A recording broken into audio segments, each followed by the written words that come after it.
Les quiero animar antes de comenzar directamente al estudio, eh, a lo que cada cierto tiempo tocamos, o yo más bien dicho, yo toco. eh, Me asombra cómo eh, la iglesia puede estar enfocada en cosas eh, bíblicas sin necesidad de estar enfocadas en Dios, ¿sí? Sin necesidad de estar enfocados en Jesús.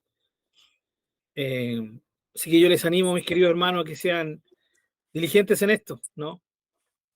Que siempre recordemos que la Biblia, primero y antes que nada, está para revelarnos a Dios, para mostrarnos su voluntad, sus propósitos, su anhelo y su gran deseo de que tengamos comunión con Él, de crecer en esta vida dedicada a Él. Eso es lo más importante, ¿ya? Y que nos vamos a encontrar con diferentes perspectivas en algún momento con otros hermanos, pero eso no quita eh, el objetivo principal. Todo aquello que contribuya a esto, a amar más al Señor, a dedicarnos mejor a Él, a enfocarnos en Él por sobre todas las cosas, eso tiene que ser bienvenido a la palabra del Señor. Sí, pero cuando nos encontramos con discusiones, sí, que no son edificantes, es sencillamente mejor dejarlas a un lado y, eh, como dijo, nos aconsejó el apóstol Pablo, retengan lo bueno, ¿sí? Así que la idea es poder seguir enfocándonos en este conocimiento y de partida, ¿cierto? Enfocarnos también en que la verdad del estudio de Dios es para que nuestra mente sea transformada y podamos verlo a Él por sobre todas las cosas. Y lo último que vimos fue la bondad de Dios, ¿sí? Eh, Espero con todo el corazón que hayamos estado experimentando durante esta semana que pasó la bondad del Señor, eh, que, que es tan maravillosa, ¿no? Como la vimos, Dios es bueno, ¿ya? Todo lo que Él hace es bueno. De la mano de esta bondad, hoy entramos a dos atributos maravillosos que van muy conectados, los vamos a tocar juntos. Uno es la veracidad de Dios, Dios es veraz, Dios es verdadero, y la fidelidad de Dios, Dios es un ser fiel. Eh, Así que entremos de lleno a la exposición de la palabra para que ojalá podamos terminar hoy este tema. Bueno, ustedes saben que siempre está la oportunidad de consultar, de acotar, ¿ya? La idea es que nos edifiquemos unos a otros. Eh, y comenzamos entonces con el hecho de entender que Dios es un ser veraz por excelencia, por esencia. Él no miente, Él no engaña, ni nada como eso. Vamos a este versículo tan conocido sobre esto, ¿no? Números 23, 19. Vamos a leer ahí, como lo hizo mi hermana Sandra unos estudios atrás. Si yo me apuro un poquito, ¿no? Ustedes tienen todo el derecho de decir, hermano Pablo, chanta la moto, ¿no? Como decíamos antiguamente, ponle freno a la cosa y es la idea, ¿no? Así que tienen toda esa autoridad, ¿ya? Eh, Bien, en Deuteronomio, si alguien lo tiene, capítulo 23, versículo 19, si alguien lo puede leer, por favor. ¿Deuteronomio o número? Perdón, números, sí, números. Sí, Disculpen, aquí está. Número sí. 23, 19. Ya, Dice, eso mismo. Dios no es hombre para que mienta, ni hijo de hombre para que se arrepienta. Él dijo y no hará, habló y no lo ejecutará. Muy bien. Ahí está clarito, ¿no? La pregunta, ¿logra ver ahí, hermano Marcelo, quién es el que dice esto? Bueno, es un testimonio de Dios, ¿no? Pero usa a alguien para decirlo. No sé si Aquí lo está tiene ahí. hablando Balac con Balaam, Exactamente. y Jehová salió al encuentro de Balaam Uh-huh. y puso palabra en su boca y le dijo, vuelve a Balac y dile. Claro. Ah, sí. ¿Sí? Sí, Entonces es el famoso Balaam, Balaam. Balaam. conocido por el tema del asno, ¿cierto? La burra, el burro, ese animal que habla, ¿ya? y que lo salva de que el ángel de Dios enviado como juicio no lo mate. Bueno, hay todo un propósito de Dios en eso, ¿no?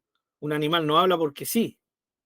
Eh, Hay cuentos infantiles que nos pueden llevar a creer que los animales hablan, ¿no?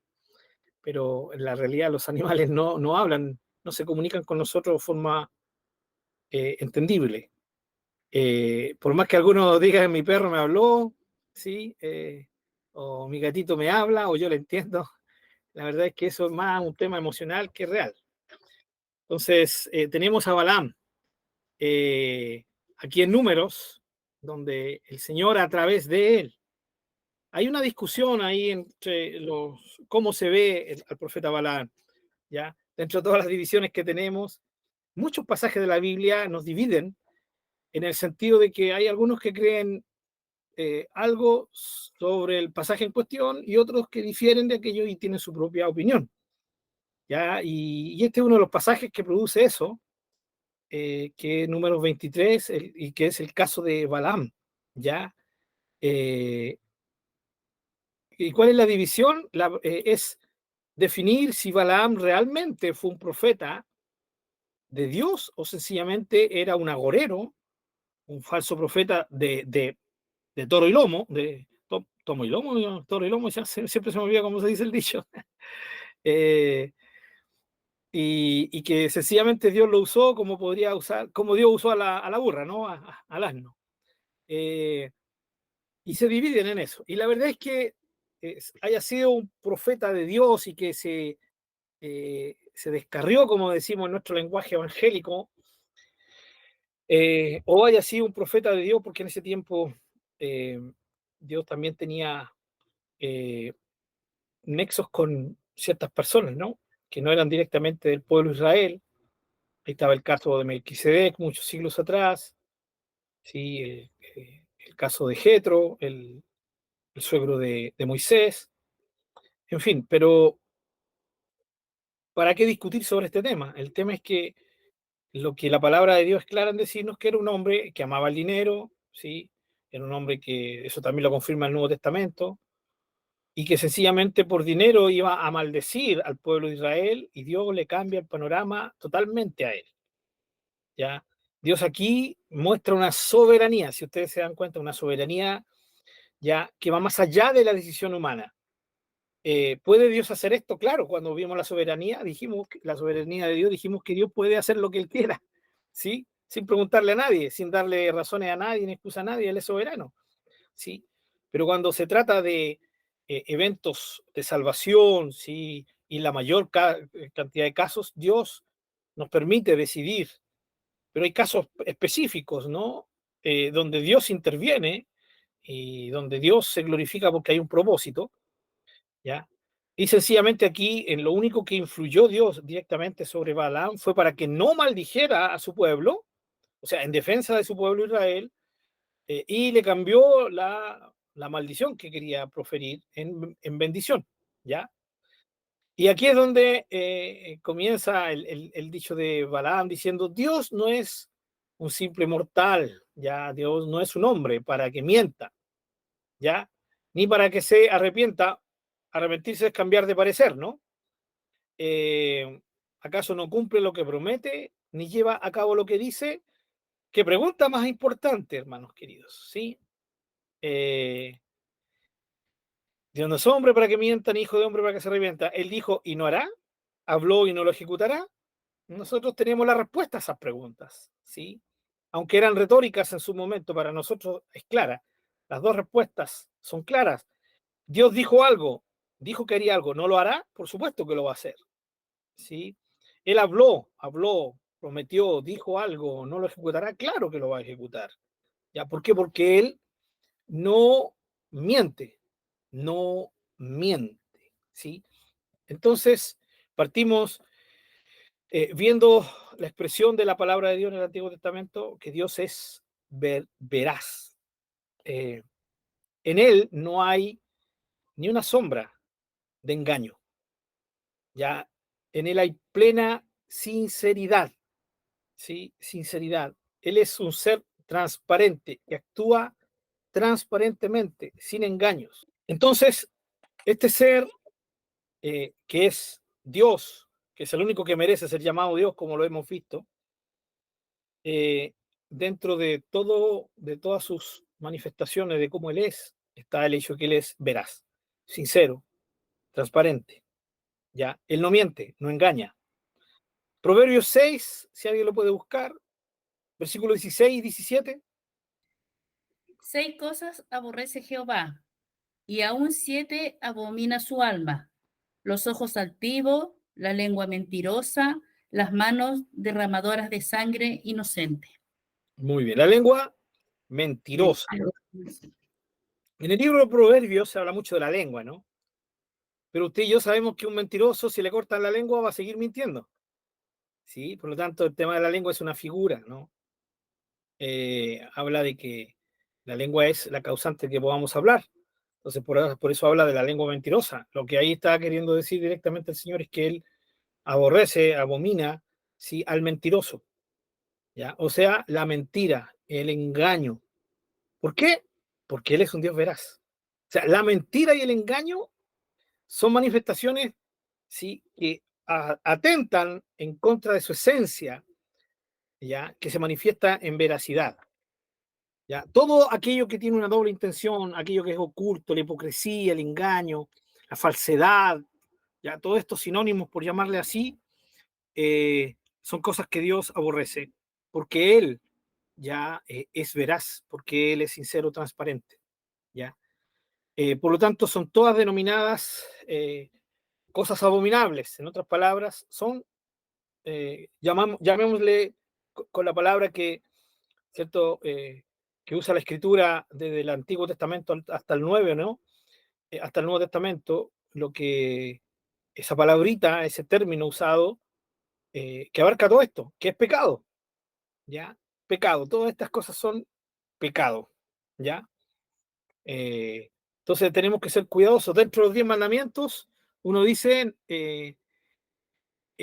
sobre lo que, cómo ofende a Dios el hecho de que hablemos mal de nuestro prójimo, ¿ya?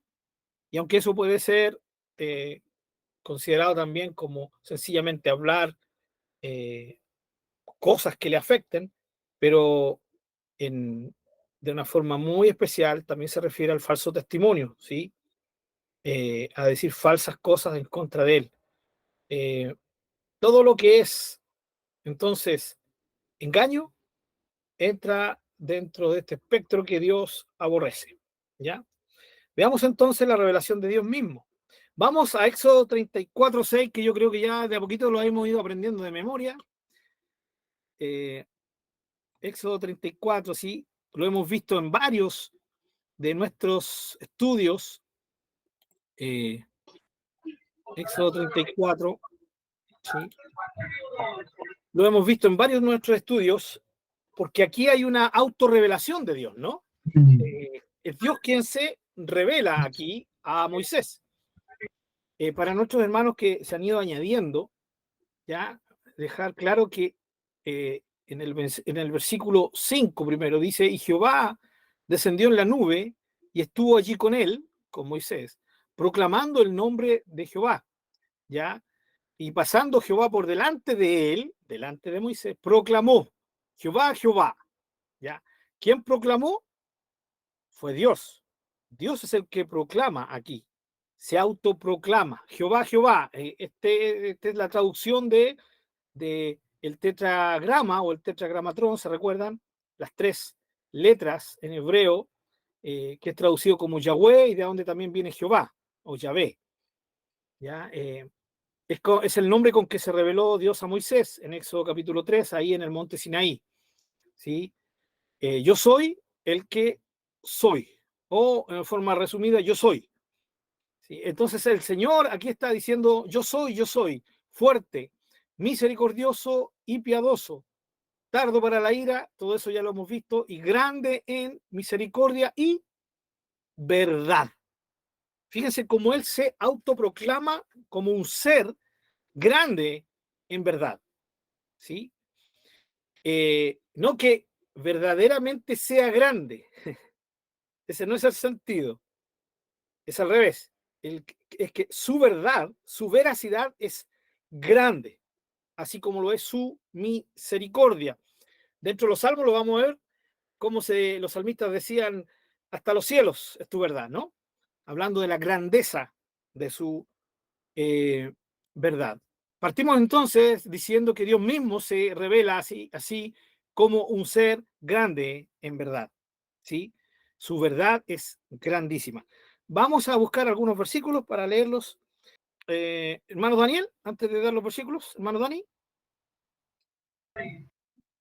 Pastor, mire, cuando partió recién me saltó un versículo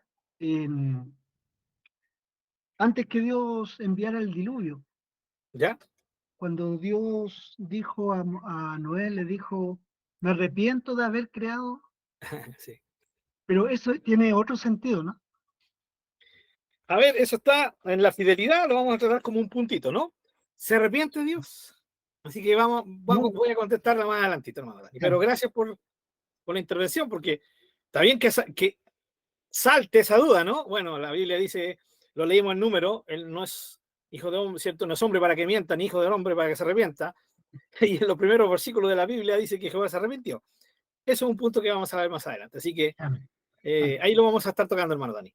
Ya, vamos, Pastor Raúl, por favor, Deuteronomio 32:4. Hermano Dani, Salmo 31:5. Hermana Laurita, Salmo 100, versículo 5. Mano Marcelo, Isaías 65:16. Hermana Sandra, Isaías 51:6. Perdón, Salmo, hermana Sandra, perdón. Salmo 51:6. Hermana Miriam, Salmo 111, versículo 7. Hermano Norman, ¿está por ahí? Sí, hermano Norman. Juan 8:26, por favor, hermano Norman. Hermana Virginia, ¿está por ahí la hermana Virginia? No, la hermana Teresa. Hermana Teresa. Hermana Teresa, por favor, si nos ayuda. El famoso Juan 14:6 y también el versículo 17. Por favor, hermana Teresa. ¿Ya? Y entonces, Romanos, a ver si puedes buscar, Romanos capítulo 3, versículo 4. Ya. Ya. Bien, espero que lo tengan todos. Voy a comenzar yo leyendo, hermanos queridos, el Salmo 86:15.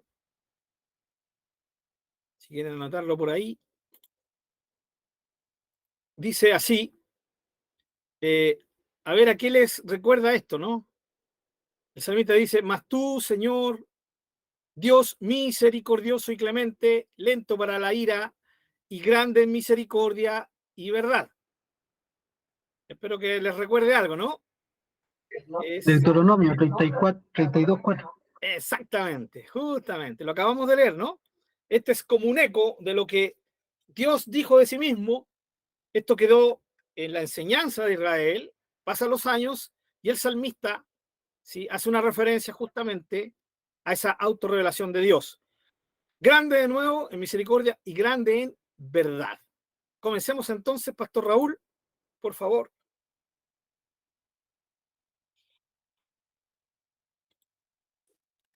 Ya, Deuteronomio 32:4. Él es la roca cuya obra es perfecta, porque todos sus caminos son rectitud. Dios de verdad y sin ninguna iniquidad en él, es justo y recto. Ya, muy bien. Aunque ahí, cierto, habla de la verdad, ¿no? Claramente, y pareciera perderse dentro de todo ese estilo, pero está clarito y verdad, ¿cierto, Pastor? Amén. Clarito. Clarito como el agua. Muy bien. Entonces, seguimos, hermana Laura. Luego mi hermano Daniel. ¿Lo leo nomás? Por favor.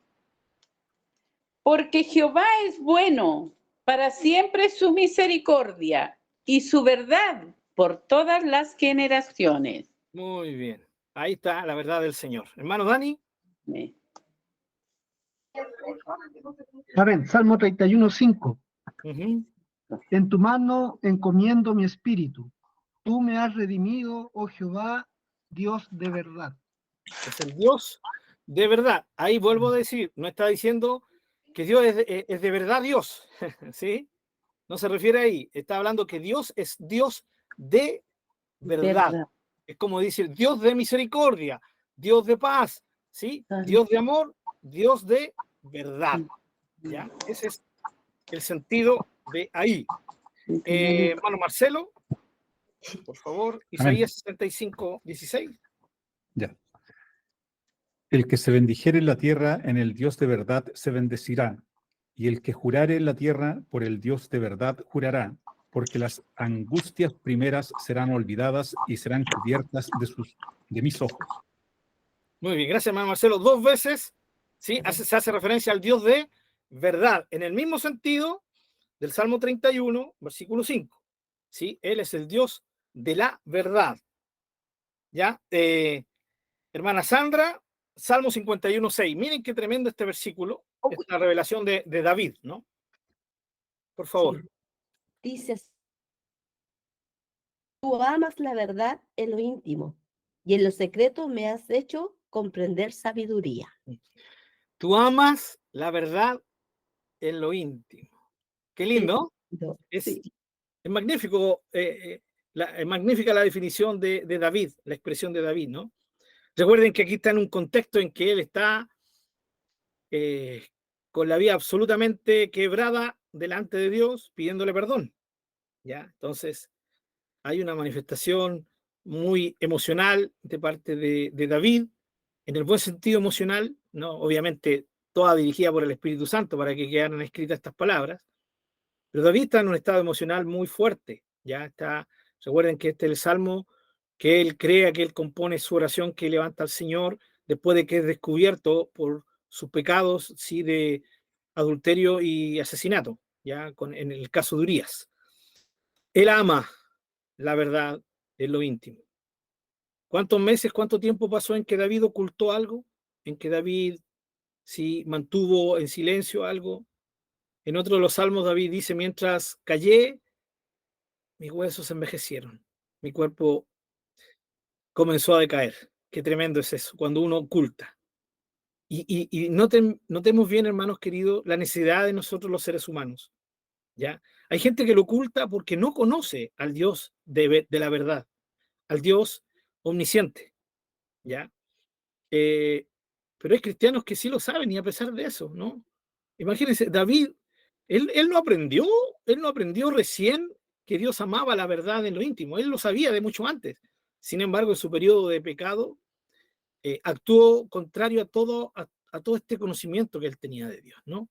Y eso es lo que pasa con todos nosotros los cristianos cuando caemos, cuando fallamos al Señor, actuamos en conciencia, ¿ya? Lo que pasa es que ignoramos voluntariamente estos atributos magníficos de Dios. Pero qué bueno es Dios, ya como lo vamos a ver más adelante, que Dios es fiel y justo para perdonarnos. ¿Cuándo? Cuando confesamos nuestro pecado. Él ama la verdad en lo íntimo. Salmo 111, versículo 7, hermana, creo que hermana Miriam, ¿cierto? Sí, hermana amén. Miriam, por favor. Las obras de sus manos son verdad y juicio. Fieles son todos sus mandamientos.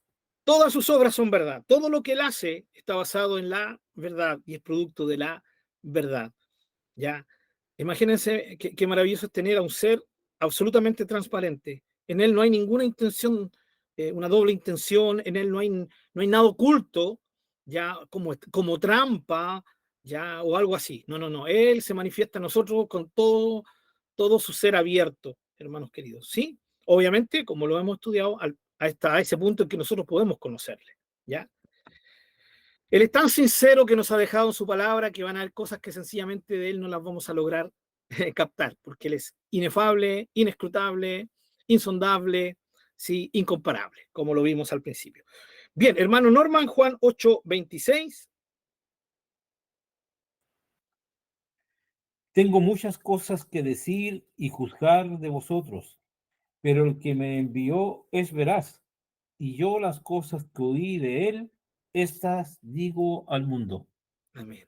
Aquí está el testimonio de Jesús, del Señor Jesucristo como hombre, dando testimonio de su Padre, del Padre Celestial, ¿no? Él es veraz, Él es veraz. Mi hermana Teresa, Juan 14, 6 y 17, por favor. Jesús le dijo, yo soy el camino y la verdad y la vida. Nadie viene al Padre sino por mí. El 17 dice, el Espíritu de verdad, al cual el mundo no puede recibir, porque no le ve ni le conoce, pero vosotros le conocéis porque mora con vosotros y estará en vosotros. Muy bien, gracias, hermana Teresa. Jesús es la verdad y el Espíritu Santo es el Espíritu de la verdad. Ya en el mismo contexto, hablando, sí, en Juan, la Trinidad. El Padre es veraz, Jesús es la verdad, el Espíritu Santo es el Espíritu de la verdad. Muy bien, Darien, Romanos 3:4, por favor. De ninguna manera, antes bien sea Dios veraz y todo hombre mentiroso, como está escrito, para que seas justificado en tus palabras y venzas cuando fueres juzgado. Gracias, Darien. No es que, no es que Pablo esté él sentenciando que Dios es veraz y todos los hombres tienen que ser mentirosos. No, Pablo está aquí citando una realidad. ¿Y cuál es la realidad? Que todo hombre miente. ¿Sí? Todos los que estamos aquí, de una u otra manera, en algún momento hemos mentido. ¿Ya? Y todos sabemos, los que estamos aquí, que solo hay un ser, ¿sí? Que es absolutamente veraz, y ese es Dios. Por eso Pablo dice, sea Dios veraz y todo hombre mentiroso. Entonces, aquí tenemos versículos claves que nos hablan de la grandeza de la verdad de Dios, de que Dios es un Dios, es el Dios de la verdad, Él ama la verdad en intimidad. Aparte, los salmistas también nos dan testimonio de que es una muy grande su verdad. Ya el Salmo 57:10. Voy a repartir algunos otros versículos, ¿les parece? Para que sigamos leyendo todos. Pastor Raúl, Salmo 57:10. Hermano Dani, Salmo 108:4.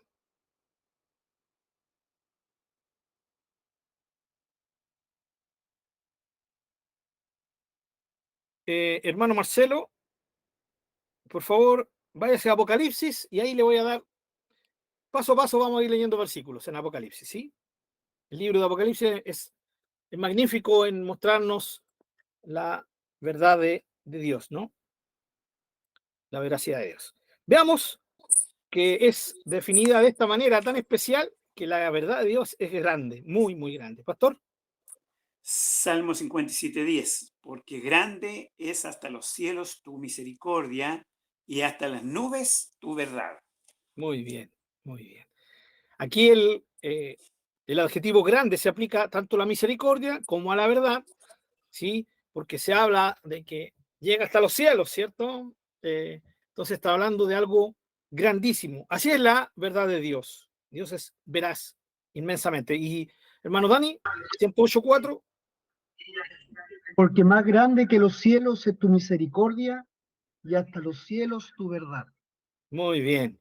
Amén. Fíjense cómo aquí estamos viendo cómo se relaciona la misericordia con la verdad. Van juntas, en muchas, lo vamos a ver después. ¿Por qué?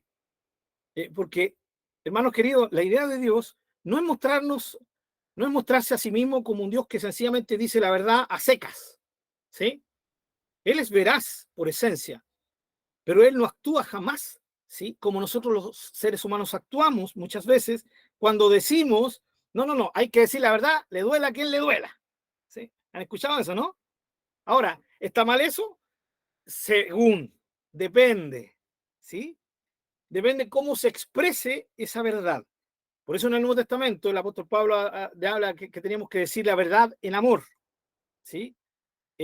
Siempre la verdad, jamás una mentira. Con esto no estamos apoyando una mentirita piadosa, una mentirita santa, para nada, eso no existe, ¿ya? Sencillamente es el énfasis que la palabra de Dios nos da para entender de que cuando decimos esa verdad tenemos que buscar la forma correcta de decirla para que sea sanidad y no para que sea hiriente. Ya ahora, si uno se encarga de buscar en el Señor la forma de decir la verdad de una forma amorosa y aún así la gente se hiere, ahí ya no es culpa de uno. ¿Sí? No sé si me entienden. ¿Ya? Ahí uno, igual que Poncio Pilato, se lava las manos. ¿Ya? Pero uno tiene que estar muy seguro de haber dicho esa verdad en amor. Y en amor significa pensando en el bien del otro y no en quedar yo como el capo, ¿sí? El gran,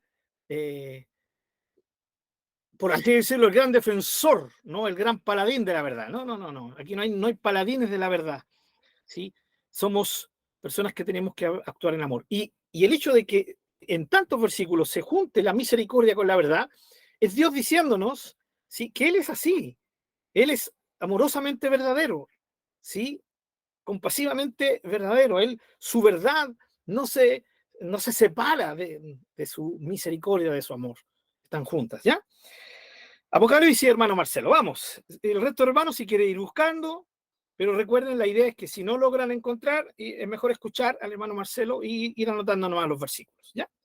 Hermano Marcelo, comenzamos con Apocalipsis capítulo 3, mensaje a la iglesia, a una de las iglesias, versículos 7 y 14. Apocalipsis 3, 7 y 14. Amén. Escribe el ángel de la iglesia de Filadelfia. Esto dice el santo, el verdadero, el que tiene la llave de David, el que abre y ninguno cierra, y cierra y ninguno abre. 7, 14. Y escribe al ángel de la iglesia en la Odisea. He aquí el amén, el testigo fiel y verdadero, el principio de la creación de Dios, dice esto. Muy bien. Fiel y verdadero, el verdadero.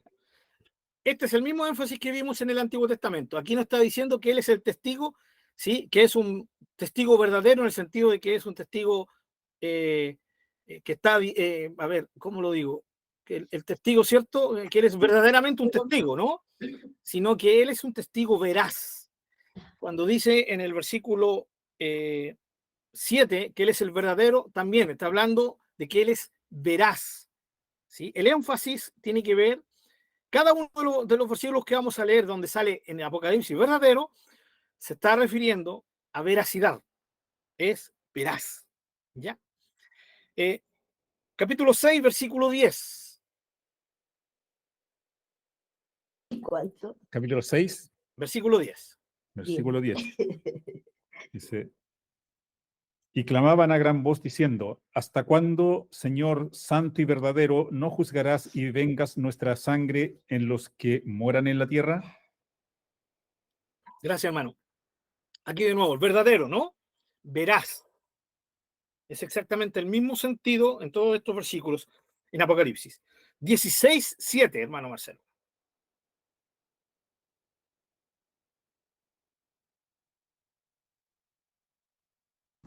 16, 7. Sí. También oía otro que desde el altar decía, ciertamente, Señor Dios Todopoderoso, tus juicios son verdaderos y justos. Juicios justos y verdaderos, veraces. ¿Ya? 19, 11. Solo Él es veraz.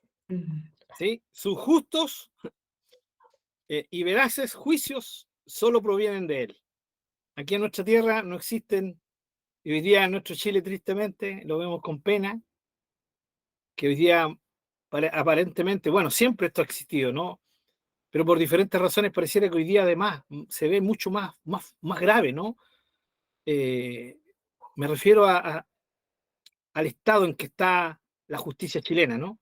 Con nuestros jueces, con nuestros abogados, con los señores de la ley, ¿ya? Es impresionante, triste, impresionantemente triste ver a nuestro país donde los señores se creen los verdaderos dioses, ¿no? Pero nuestro Dios no. Él, si hay algo imposible en Dios es que Él pueda mentir, falsear. Sus juicios son todos veraces, verdaderos. Ya, y hermano Marcelo, por último, capítulo 19, versículo 11, hablando del jinete del caballo blanco, hablando de nuestro Señor Jesucristo. Amén. Por favor. Entonces vi el cielo abierto y he aquí un caballo blanco y el que lo montaba se llamaba Fiel y Verdadero y con justicia juzga y pelea. Muy bien, ahí está. Fiel y verdadero. Él es el verdadero, el veraz. Recuerden, sí, verdadero se refiere a veraz. Muy bien, entonces tenemos aquí la veracidad de Dios explícita en la Escritura, Antiguo, Nuevo Testamento y muchos más versículos. Estamos leyendo una selección de ellos donde se nos muestra claramente Dios a través de su palabra diciéndonos, hijos, yo soy veraz, amo la verdad en lo íntimo. ¿Ya? Mi forma de actuar siempre va a basarse en la veracidad, jamás en el engaño. Así que, qué lindo es eso. Por eso Dios es un ser digno de confianza, ¿no? Por ser fiel, eso lo vamos a ver después. Veamos algunos otros versículos donde va junta la misericordia y la verdad, mostrándonos entonces una veracidad viva, una veracidad sensible, ¿ya? Relacionada con el amor, con la misericordia, ¿sí? Por ejemplo, vamos todos al Salmo 85.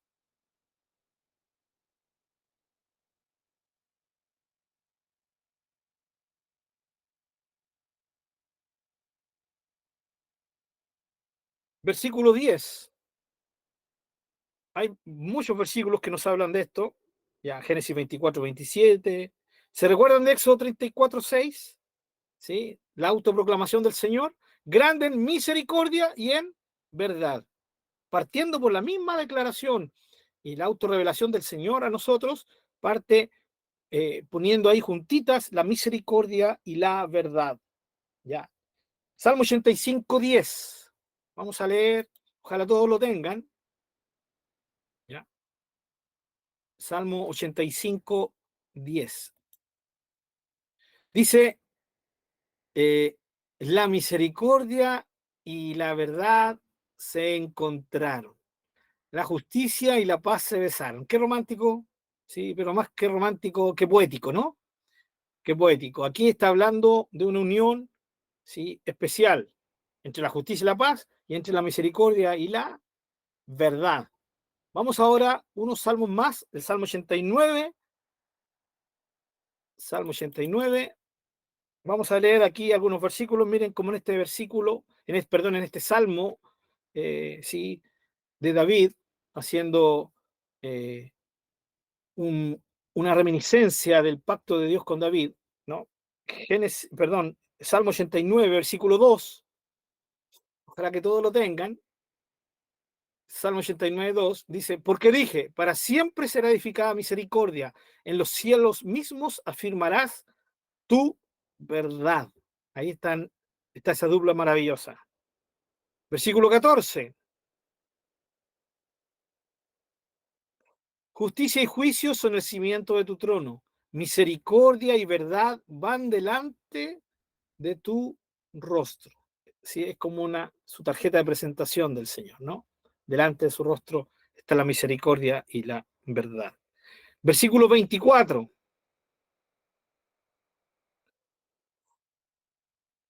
Mi verdad y mi misericordia estarán con él, y en mi nombre será exaltado su poder, dice el Señor, hablando de su promesa a David y su descendencia.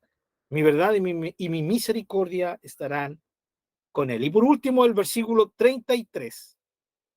Mas no quitaré de él mi misericordia, ni falsearé mi verdad.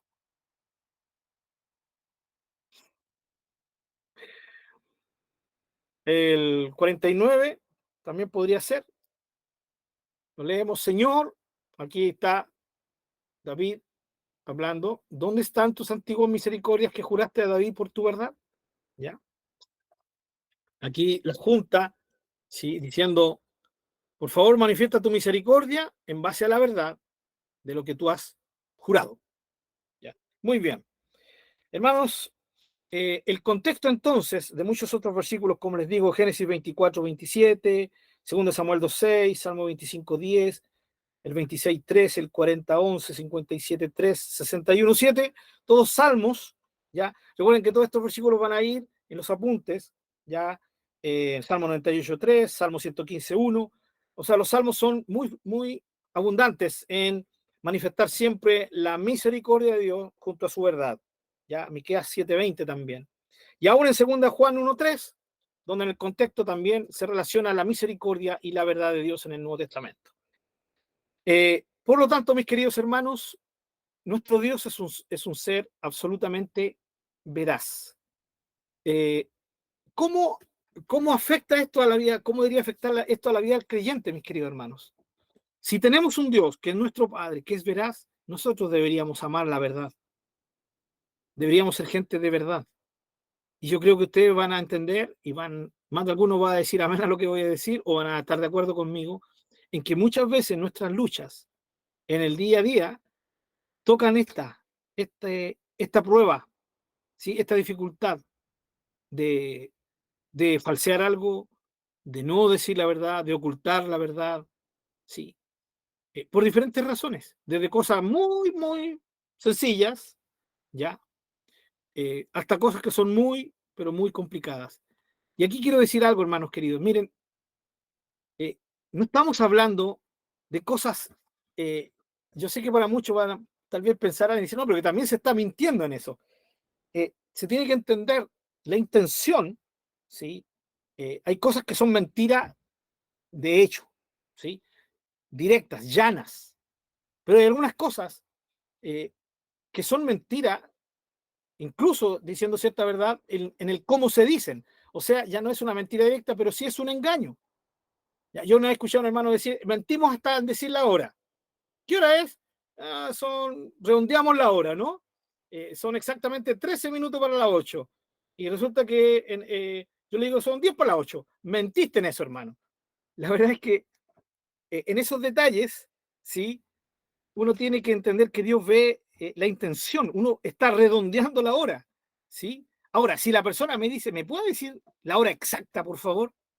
Y si yo redondeo, es otra cosa, ¿no? ¿Sí? Ahora, en detalles como esos, claro, alguien podrá decir, y si tal vez alguien tiene problema con esto y quiere ser hasta en eso recto, ¿cierto? En esos detalles, no hay ningún problema, pero tenemos que ser cuidadosos cuando juzgamos a otros, ya por cosas como detalles como este. ¿Por qué estoy tocando este punto? Porque para nosotros muchas veces, en honor de la verdad, somos capaces de cortar cabeza a quien se nos aparezca por delante, ¿no? Y enfatizamos en cosas con tanto detalle como esto, pero no nos damos cuenta de que claro, yo puedo ser muy exacto en esto, pero hay que ser cuidadoso cuando yo ocupo la mentira o el engaño, ¿ya? Claramente con una intención de o dañar al prójimo, ¿sí? O autobeneficiarme. No sé, espero que me entiendan esto, ¿no? Este autobeneficio, ¿sí? Propio es la raíz al final de todos los males, ¿sí? Es el egocentrismo, es el egoísmo, es el querer beneficiarnos a nosotros mismos y el engaño lo ocupamos con ese fin, ¿sí? Y eso hace altamente pecaminoso, ¿cierto? Todo engaño. Hermana Miriam, por favor. Pastor, Sí. ¿qué pasa o qué actitud debería tomar uno cuando uno se da cuenta que le están mintiendo? Ya. La actitud, bueno, va a depender de quién, ¿sí? Porque hay Ya cosas que... pongamos, o sea, más grave que sea un hermano o una hermana. A ver, la gravedad va a ir de acuerdo a la cercanía y a la confianza que tenemos en esa persona. Eso va a volver más grave una mentira, ¿sí? Porque si me miente una persona que apenas estoy conociendo, no me va a afectar, ya. Y yo voy a descubrir que me está mintiendo, no me afecta, perdono, lo dejo pasar, ¿no? ¿Cierto? Pero cuando es gente íntima, gente cercana, gente en la cual hemos depositado confianza, ahí hay otro problema, ¿sí? Es otro tema. ¿Por qué? Porque aquí está siendo vulnerada la confianza que hemos puesto sobre esa persona. Entonces, cuando uno descubre que esa persona nos está mintiendo, ya va a haber una reacción humana que puede ser molestia, enojo, o sencillamente pena. Yo creo que como mamá, usted lo entiende, hermana Miriam, todos los que somos padres aquí, en algún momento hemos pillado a nuestros hijos mintiéndonos y eso ha dolido, ¿sí? Duele cuando sabemos nosotros que nos están mintiendo. Entonces, se produce dolor, ¿ya? Tal vez los que tienen un carácter más fuerte, no solamente se duelen con esto, sino que se enojan, ¿ya? ¿Qué? ¿Creen que soy tonto? Yo me estáis mintiendo, ¿cierto? Y vamos con la correa, con la chancla, con lo que venga a mano, ¿no? Y el castigo. O sencillamente no castigo físico, pero sí te vaya a tu pieza castigado por haberme mentido, ¿no? Especialmente, hermanos queridos, ¿no? Bueno, voy a hablar yo de mí como hijo, ¿no? No como padre. Gracias a Dios creo que no pasó eso, o si pasó fueron cosas pequeñas, ¿no? Pero yo me recuerdo de una vez que inventé un engaño cuando estaba en quinto básico, hermano, en quinto básico. Mi Murita pasó a quinto básico, yo la miro y digo, en quinto básico me agarré de una mentira, me inventé yo mismo una comunicación, llegué donde allá mi mamá que me la tenía que firmar, mi viejita vino que confiaba en mí y no me la firmó, y empecé a faltar algunas clases en quinto básico, ya que era malo, ¿no? Con razón merecía el infierno, hermano Pablo, en ese tiempo. Bueno, mentiroso, ¿no? Entonces, cuando mi madre lo supo, el dolor fue muy terrible. Entonces, ahora, para no desviarme mucho y para darle la oportunidad ya aquí, hermana Miriam, aquí es donde uno tiene que echar mano a todo lo que hemos estado aprendiendo a cómo es nuestro Dios, ¿sí? Tengo dos caminos, hermana Miriam, directamente. Si veo que se me está mintiendo y eso yo lo puedo perdonar y no trae mayor consecuencias, ¿sí?, a otras personas, sencillamente yo lo puedo dejar llevar. Creo que Dios nos da la sabiduría para saber cuándo podemos dejar pasar que se nos mienta. Pero cuando nosotros entendemos que se nos está mintiendo con flagrancia, no con mala intención, lo que yo tengo que hacer es, en amor, confrontar a la persona, hermana Miriam. La palabra de Dios nos dice que tenemos que confrontar con la verdad a la persona. Pero recordemos lo que hablamos en delante, confrontarla en amor, ¿sí? Cuidarnos de no confrontarla porque estamos heridos, porque estamos molestos. Siempre lo mejor es esperar que nuestro corazón, nuestras emociones decanten, ¿ya? Siempre, hermano, por favor, nunca se olvide de esto. Cuando usted reaccione a una cosa como esta, pídale al Señor paz, tranquilidad, y cuando decante las emociones, recién actúo, porque cuando uno reacciona, ¿cierto?, con un sentimiento demasiado acalorado, termina hiriendo, termina produciendo caos en vez de verdad. Así que, hermana Miriam, son las dos formas que podríamos reaccionar. Si vemos que no es grave, dejarlo pasar, pero si vemos que sí es complicado, esperar decantar las emociones y confrontar con la verdad. Pero fíjense, ¿por qué Dios a través de todo esto nos lleva a fijar con mayor razón nuestra mirada en Él? Porque, querida hermana Jackie, querida hermana Sandrita, querida hermana Paola, ¿saben? Lo que Dios ama y lo que Dios está buscando de todos nosotros es que lo miremos a Él. Al mirarlo a Él, al conocerlo a Él, al aceptar como Él es, por ejemplo, que Él no ama la mentira, no ama el engaño, que no está de acuerdo cuando nosotros mentimos, cualquiera sea la cosa, hermanos queridos, ¿ya? En mi trabajo, hay veces que me han hecho, fíjense, mi excusa es, me hicieron mentir, dije yo, ¿ya? Y después yo dije, no, pues, no es posible. Si yo mentí fue porque yo quise mentir. Entonces, me he encontrado en problemas en mi trabajo porque me han querido llevar a mentir y yo he tenido que decir que no. Ahora, no estoy dando mi ejemplo para que ustedes sientan que yo soy superior. No, no, no. Solamente estoy diciendo que yo también soy sometido a diferentes situaciones. No me quiero desviar. El punto es que cuando nosotros somos llevados a Dios, yo puedo acrecentar mi comunión con Dios. Y yo les aseguro, mis queridos hermanos, que de alguna u otra forma Dios nos va a dar otra salida. Eso es lo único que yo les puedo decir, ¿ya? Pero aquí está lo primero, para resumir. Qué bueno que ustedes reconozcan esto, pero esto es reconocerlo ante el Señor. Segundo, es mirarlo a Él, es decirle, Señor, tú no quieres que yo mienta, ayúdame en esto.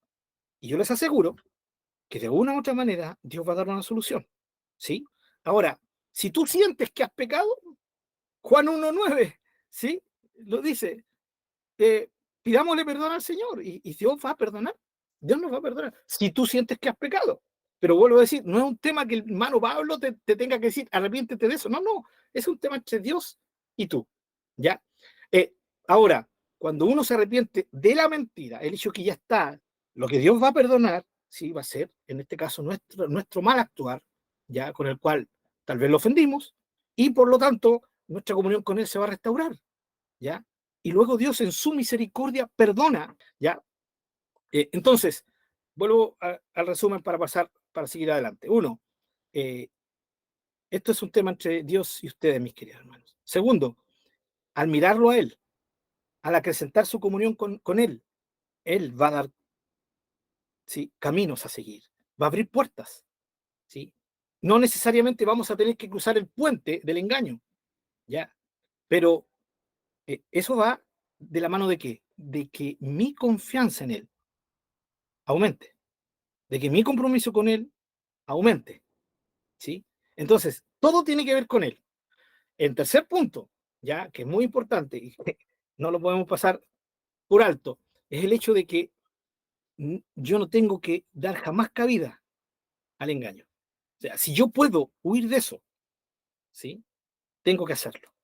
Porque un hoyito, ¿sí?, como dicen por ahí, termina tapándose, haciéndose otro hoyo más grande, ¿sí? Y eso pasa no solo con el engaño o con la mentira, ¿sí? Eso pasa con todos nuestros pecados. Así que en ese sentido, mis queridas hermanas, es sencillamente decirle, vayan y hablen con su padre. Háblenlo con su padre. Esto es importante que aprendamos los cristianos. Es tan importante porque hoy en día muchos cristianos dependen de sus pastores, ¿o no? Le voy a preguntar al pastorcito, que mi pastorcito o mi pastorcita me digan, que como que si, no sé, como que si fueran ellos los sacerdotes y nosotros no. ¿Lo entendemos, no?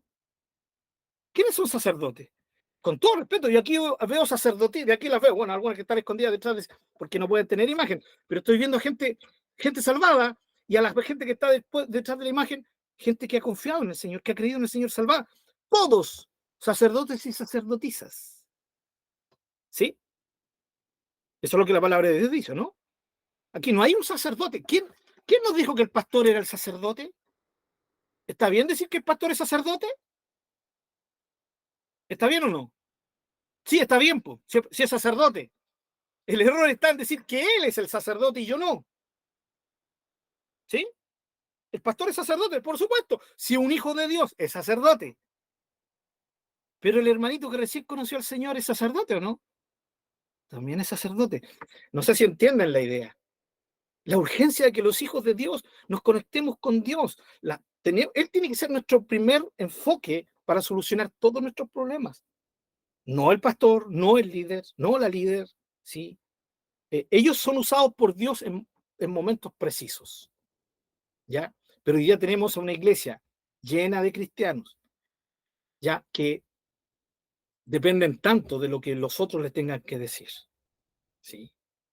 Y no es la idea de Dios, ¿ya? Recuerden que Dios es poderoso para hacer aún milagros, ¿ya? Así que esa es la idea, mis queridos hermanos, ¿sí? No sé si quedó más o menos claro. ¿Se dan cuenta la habilidad que tengo para sacarme el pillo? No, hermano, no es sacarme el pillo, es la verdad. Sí, es la verdad. ¿Ya? Y esto tiene que ver con todos nuestros errores, mis queridos hermanos. Con todo error que cometamos, al primero que tenemos que acudir es a Dios. El cristianismo, hay conceptos que definen el cristianismo, y uno de esos conceptos es relación personal, ¿o no? Ese concepto define muy bien el cristianismo, no solamente ese, muchos otros, pero este lo define muy bien, porque la idea de Dios, al hacernos sus hijos, es que tengamos una comunión directa con Él, ¿sí? Con Él, ¿ya? A través de su palabra. Nunca nos olvidemos que esto se basa en su palabra, no en revelaciones de sueños. Dios puede dar sueños, claro, pero esa no es la base nuestra. ¿Sí? Dios puede dar una visión, claro que la puede dar. ¿Sí? Dios puede usar a profetas, por supuesto que lo puede hacer. Pero ellas no son la base es la escritura, la palabra de Dios. Por eso necesitamos dedicar tiempo a la palabra del Señor. Hermano Marcelo, hermana Sandrita, no sé cuál de los dos. Ya. Yo feliz, pastor, que voy a tener a mi hijo muchos más años junto a mí. Oye, pastorcito, quiero hacer una consulta. Dios la puede asombrar, hermano. Ay, que me lo deje un harto tiempo. Ah, ya, no quiere que el Señor la asombre, ya no hay un problema. Ese es el problema suyo. Pastor, mi consulta es, mire, yo he visto a hermanos que han venido y me han mentido, pero no mintiéndome sobre mi persona, sino que mienten de otra persona. Y a mí el Espíritu me ha dicho que está mintiendo, que lo que está calumniando a la otro hermano no es cierto. Ya. Pero como lo he visto tan así, Sandra, he tendido a quedarme callada, a no omitir comentarios, a no hacer más grande el incendio. Pero me he quedado con esa sensación de que como de traidora, como si sabes que estás mintiendo, ¿por qué no la enfrentas? Como que lo Pero, apoyó. claro, entonces me siento como que apoyé a esa mentira. Eh, ¿Están así? ¿Están o es mi emoción que es la que me juega en contra o realmente uno está pecando cuando ve, siente del propio Señor que la persona está mintiendo majaderamente contra otro? No s- ¿qué se hace? ¿Cuáles son las actitudes que uno tiene que tomar ahí? Esa es mi consulta, porque ¿Cuál es la actitud? claro, esa es la... Sí. Bueno, esa es una pregunta muy buena que se la puede hacer al Señor, ¿ya? Lo que sí, porque usted está diciendo, el Espíritu me dio testimonio. Wow, ahí es potente. Porque si el Espíritu le está dando testimonio, ese testimonio del Espíritu, primero que nada, es para que usted no sea engañada. O sea, eso es lo básico. Siempre el Espíritu nos da testimonio de algo para que no seamos engañados o para que tengamos conocimiento de algo, ¿cierto? Que Él quiere que nosotros sepamos. Bien, punto. Pero también puede venir una segunda razón, ¿sí? Dentro de un pack de propósitos de Dios. Y ese puede ser que usted frene, ¿sí? Ese falso testimonio. Entonces, ahí es donde usted tiene que preguntarle al Señor qué es lo que quieres que haga. Si lo hizo en un momento y sencillamente usted prefirió, como dijo, como lo definió usted, ¿cierto?, apagar el fuego, ¿no? Bajarle el tema, está bien. Pero luego usted tiene que, cuando se va la persona y usted queda con esa sensación rara, usted tiene que ir de inmediato a orar. Señor, ¿qué quieres que haga? ¿Sí? No le dije nada, preferí no seguir agrandando el tema y el Espíritu Santo le va a hablar, así como le dijo el Espíritu, le dio testimonio de algo, el Espíritu Santo también le va a decir que es lo que tiene que hacer. Anda y confronta, como explicábamos con el caso de la hermana Miriam, ¿no? Anda y confronta. Esa confrontación tiene que ser en amor y en el tiempo del Señor, ¿sí? Si se dan las cosas. Si esa persona pasó por su casa y vive en otra ciudad, usted no va a gastar 25 o 30 lucas para ir a Arica a confrontar eso. Ahora, capaz que Dios le diga eso, si Dios se lo dice, ya hay otra cosa. Pero sería un trato muy, muy raro de parte del Señor, que lo puede hacer, por supuesto, pero no podría ir tan lejos, ¿no? O tal vez usar teléfono, en fin. Pero creo que ahí está la dirección del Espíritu Santo. Y el Espíritu Santo le diría, lo que sí, si el Espíritu Santo le dio testimonio, entonces usted sí tiene que hacer algo. Y lo primero que tiene que hacer es luego orar por esa persona. Sí, eso sí, tiene que hacerlo. Y preguntarle al Señor en segundo caso, ¿tengo que dar otro paso, Señor? ¿Tengo que confrontar? Y si el Señor le dice, confronta, usted tiene que hacerlo. ¿Sí?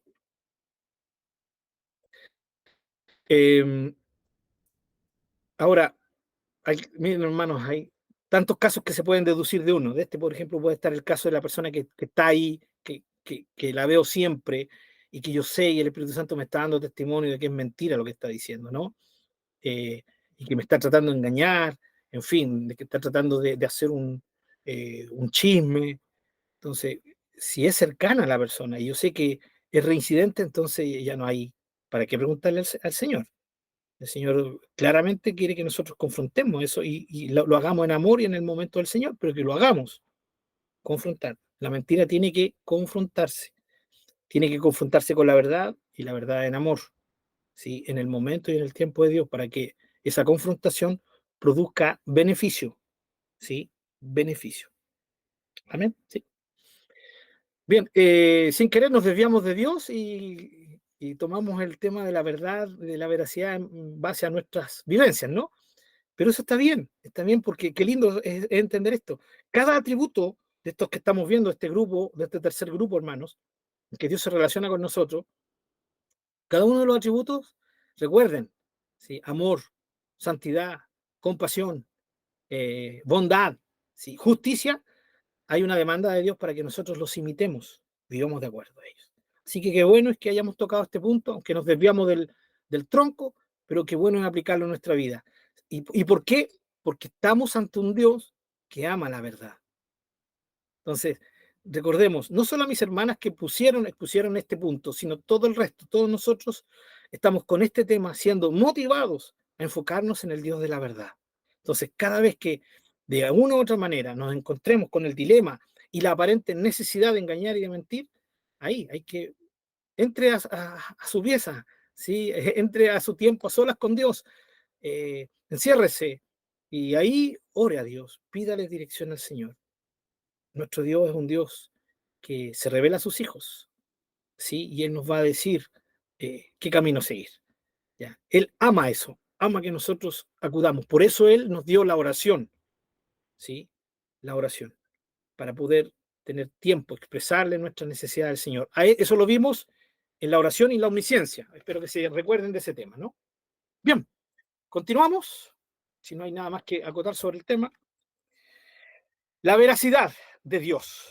Vamos entonces, después de claramente entender de que nuestro Dios es un Dios que ama la verdad, que vamos a ser tentados de una u otra manera a entrar en un juego de engaño, de mentira, por supuesto, como somos tentados en muchas otras cosas, mis queridos hermanos. ¿Ya? Hay creyentes que tienen debilidad en esto, ¿sí? Hay creyentes que tienen debilidad en otras cosas. ¿Ya? Y sea cual sea nuestra debilidad, los atributos de Dios nos confrontan, ¿ya? Para poder ser fortalecidos en esas debilidades. Así que, adelante. Si mis hermanas, a quienes, ¿cierto? Quienes manifestaron, ¿cierto? Su inquietud, no les quedó claro cómo yo lo expuse, después pueden decirme, hermano Pablo, no me quedó muy clarito lo que dijiste, entonces lo puedo volver a tratar, pero luego, ¿les parece? O en forma individual, si ustedes quieren hacerlo por intermedio del WhatsApp, ¿ya? Solamente a mí me importa que haya quedado claro de que siempre Dios nos está queriendo llevar a solucionar los problemas con Él, a tener tiempo con Él, a permitirle que Él nos dirija en cada situación. Él quiere involucrarse en cada situación que nosotros vivimos, en todas, no en algunas. Cuando hablamos de entregarle todo lo que somos al Señor, significa entregarle todo, valga la redundancia. La fidelidad de Dios. Entremos a ver la fidelidad de Dios, mis queridos hermanos. Dios es un Dios fiel. Yo creo que lo sabemos, ¿no? Sabemos que Dios es fiel. De eso no hay duda. No hay duda porque lo dice la canción. Tu fidelidad es grande. Grande es tu fidelidad. ¿Ya? Así que gracias a nuestro querido hermano Marco Witt por mostrarnos y revelarnos que Dios es fiel. ¿Ya?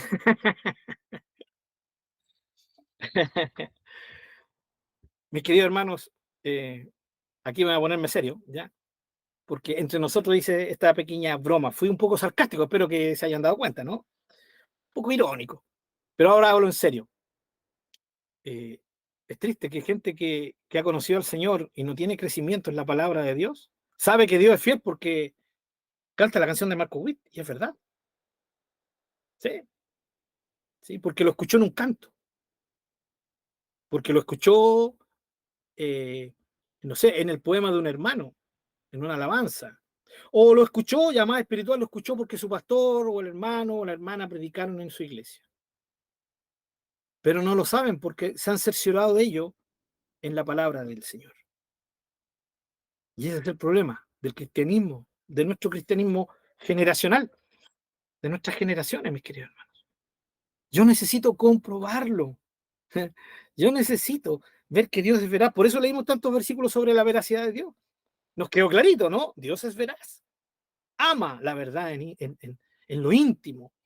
Ya, se goza en la verdad. El amor se goza en la verdad. Ya, 1 Corintios 13. De la misma manera, fiel. ¿De dónde saco que Dios es fiel? ¿Porque lo escuché? No, hermanos queridos, es tan importante decir a todo lo que creemos de Dios es porque lo leí. Ahora, no en un libro, no en un comentario bíblico, ¿sí? No abajito en los comentarios que vienen del hermano MacArthur, del hermano Matthew Henry, que vienen abajo de las Biblias o a los lados. No, no, no. Yo lo leí en la palabra de Dios. Yo lo leí, hermano. Necesitamos acostumbrarnos a esto. Ánimo, mis queridos hermanos, a leer para poder leer la palabra del Señor. ¿Ya? Imagínense, la fidelidad de Dios, así como la veracidad y la misericordia y el amor de Dios, son cosas tan asombrosas. La fidelidad es algo tremendo, ¿no? Hermanos, estamos hablando de un ser que es trascendente. Para mis hermanos nuevos, que no partieron del principio, tal vez no van a entender muy bien esto, así que mis hermanos que llevan más tiempo van a tener que tener paciencia conmigo, ¿les parece? ¿Sí? Para repetir. Aparte que nunca está mal repetir algunas cosas, ¿no? De refrescar nuestra memoria. Cuando comenzamos, los primeros atributos que Dios, que vimos que Dios nos muestra, tienen que ver con la incomparabilidad de Dios, ¿sí? Que muestran a un ser absolutamente trascendente. ¿Qué significa esto? Un Dios ya que está por sobre su creación, que no depende de su creación, que si su creación desapareciera, él seguiría siendo, ¿sí?, el mismo ser, ¿sí? Lo que a mí me interesa es que la palabra de Dios me dice esto, que Dios es trascendente, ¿sí?, que es perfecto, que él no necesita de nada ni de nadie.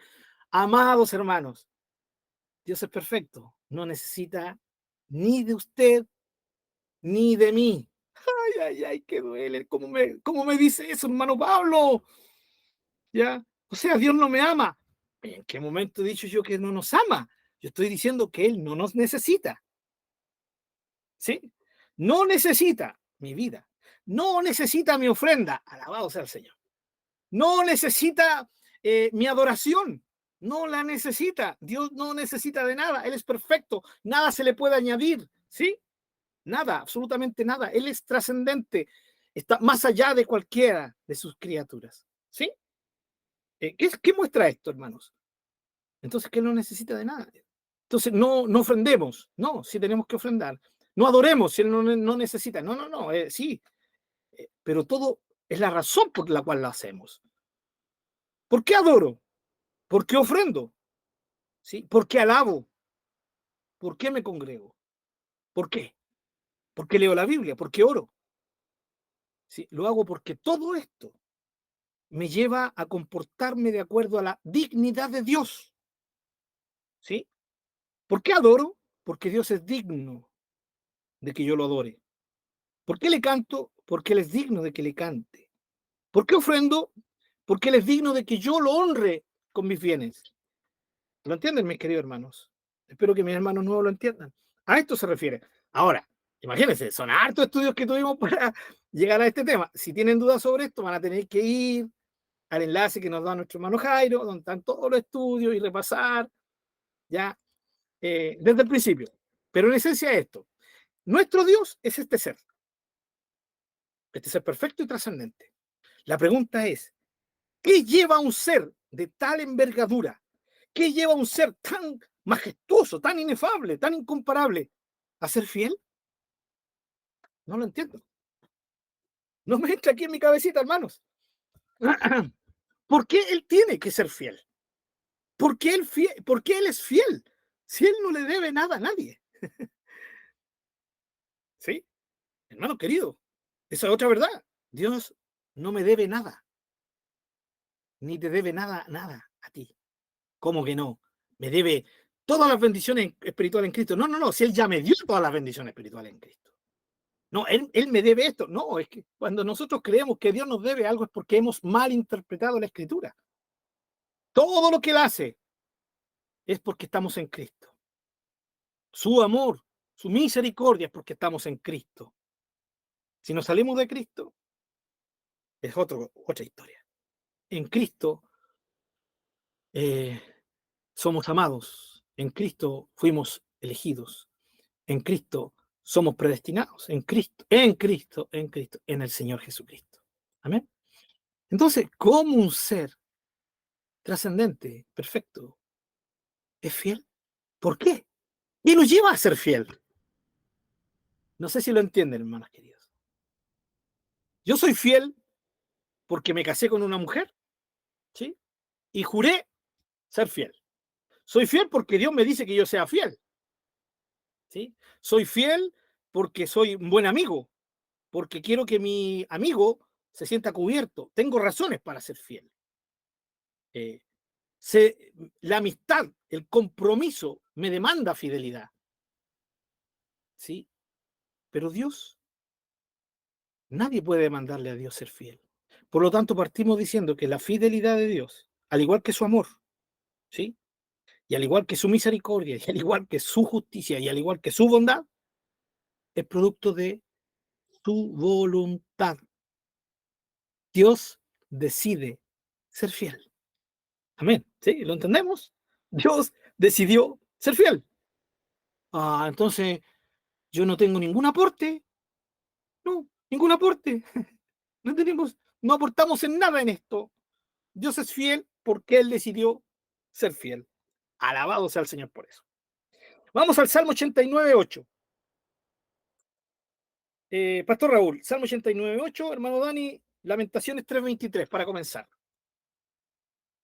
Tenemos media hora para hablar sobre la fidelidad de Dios. Entonces, cuando usted cante, tu fidelidad es grande, ¿sí? Cántela con todo el corazón y recuerde que Dios ha decidido ser fiel a usted. Ya, sencillamente porque Él lo quiere así. Pastor. Salmo 89:8. Oh Jehová, Dios de los ejércitos, ¿quién como tú? Poderoso eres Jehová, y tu fidelidad te rodea. Tu fidelidad te rodea, ¿sí? Él es, por donde se le mire, Él es fiel. Tremendo.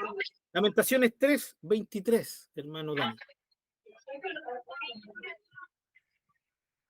Amén. Nuevas son cada mañana, grande es tu fidelidad. Grande es tu fidelidad, Señor. Hermanos, estos son testimonios de personas que habían experimentado la fidelidad de Dios. Ya. Yo creo que usted la ha experimentado y yo, por lo tanto, nos sentimos identificados con estos versículos. Vamos, esa fidelidad soberana lo vemos, por ejemplo, segunda de Timoteo 2:13, hermano Marcelo, segunda de Timoteo 2:13. Qué interesante que aquí está hablando en el contexto del Señor Jesucristo, pero lo vemos como Dios, ¿no? Hermana Sandra, Romanos 3:3. Hermana Teresa, ¿está por ahí? Sí, está la hermana Teresa por ahí. Sí, hermana Teresa. Isaías 43:25. Hermana Miriam, Isaías 48, del 9 al 11. Vamos hasta ahí.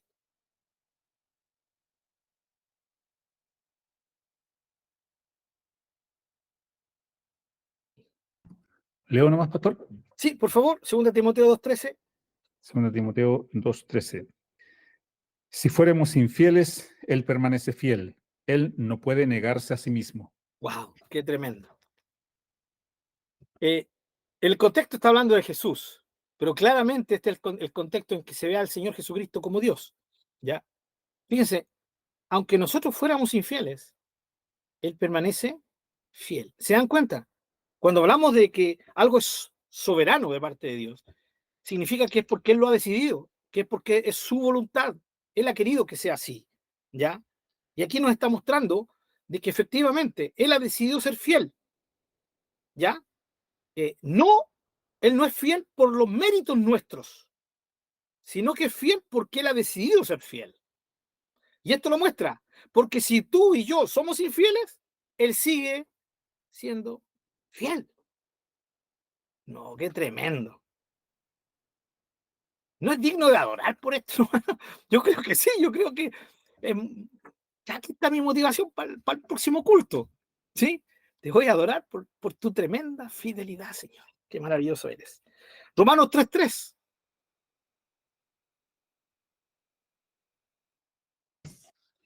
Romanos 3:3 dice, pues que si algunos de ellos han sido incrédulos, su incredulidad hará,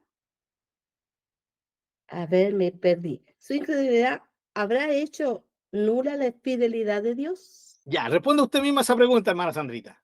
De ninguna manera. Exactamente, muy bien. Así es.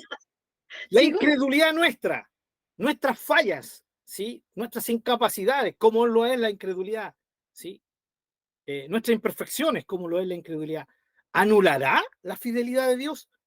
De ninguna manera, como dijo la hermana Sandra. Su fidelidad está por sobre ya las situaciones nuestras. Este es el tipo de fidelidad que la Biblia nos muestra sobre Dios. Ahora, fíjense que al ser soberana, y él al decidir ser fiel, esto lleva a Dios a buscar fundamentos para manifestarla, aun cuando de parte de nosotros o de los objetos de su fidelidad no haya nada digno. Todo lo contrario, el hecho de que nosotros estemos haciendo cosas, ¿cierto? Todo contrario a él busca la manera, ¿sí?, de apoyar su fidelidad y lo hace, ¿saben en quién? En sí mismo. ¿Sí? Dice, ya, correcto, son absolutamente indignos de mi fidelidad, pero yo voy a seguir siendo fiel por mí mismo, por amor a mí mismo. Y aquí nace una frase en el Antiguo Testamento que hay que ser cuidadosos con ella, ¿ya? Vamos entonces, Isaías 43:25, lo tiene mi hermana Teresa. Por favor, hermana Teresa. Ya, ahora. Yo soy el que borro tus rebeliones por amor de mí mismo y no me acordaré de tus pecados. ¿Por qué él perdona? Por amor a sí mismo, ¿sí? O sea, fíjense, el contexto de esto es la maldad de Israel. Rebeliones, pecados, ¿no? Ya, continuos, uno tras otro. Entonces el Señor dice, por nada del mundo merecen el perdón, pero yo los voy a perdonar por amor a mí mismo. Se fundamenta en sí mismo, ¿sí?, como razón para poder ser fiel y en este caso perdonar. Isaías 48 del 9 al 11, hermana Miriam. Por amor de mi nombre diferiré mi ira, y para alabanza mía la reprimiré para no destruirte. He aquí te he purificado y no como a plata, te he escogido en horno de aflicción. Por mí, por amor de mí mismo lo haré, para que no sea mancillado mi nombre y mi honra no la daré a otro. Muy bien. A ver, por amor de mi nombre, ¿sí? Para alabanza mía, por mí, por amor de mí mismo, ¿sí? Por mi nombre, por mi honra, por esa razón actuaré.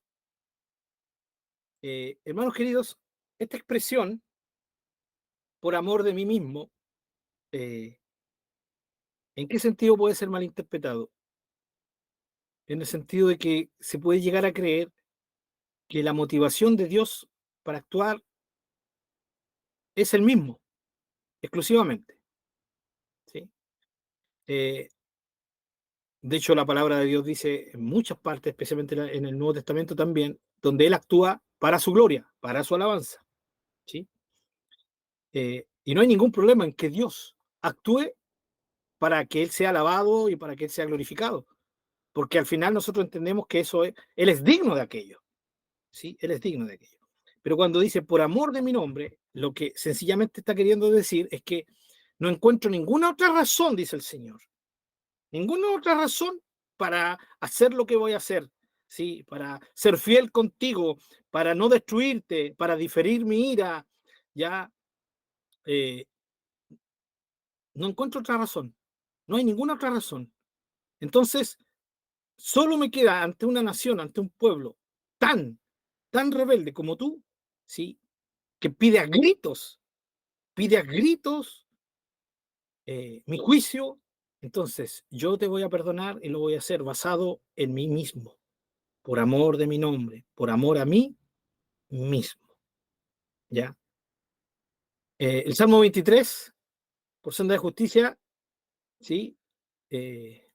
Delicados pastos, y ahí dice, por amor de su nombre.